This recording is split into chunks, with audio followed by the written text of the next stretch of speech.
السلام علیکم، میں ہوں فضا بانو۔ آپ کو بتاتے چلیں سیالکوٹ سے نمائندہ وطن 26 نیوز سید عرفان حیدر کی اس رپورٹ کے مطابق سیالکوٹ کے علاقہ کوٹلی امیر علی کے واحد ذاکر حسین سید اسٹیڈیم میں مقامی لوگوں نے مویشی باندھنا شروع کر دیے ہیں، جبکہ کوڑا کرکٹ پھینکنے کا سلسلہ بھی جاری ہے۔ انتظامیہ کی عدم توجہ کے بعد اسٹیڈیم خستہ حالی کا شکار ہے، جبکہ اسٹیڈیم کی 4 دیواری اور دروازے بھی توڑ دیے گئے ہیں۔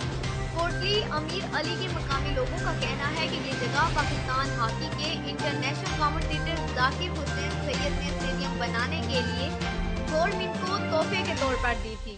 جب تک ذاکر حسین سید زندہ رہے، اسٹیڈیم کا کام چلتا رہا۔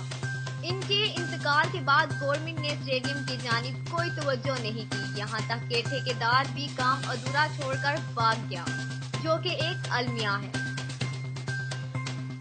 جو قومیں کھیل کے میدان آباد نہیں کرتی، ان کے نوجوان نشے کی لعنت کی طرح ہی رجوع کرتے ہیں۔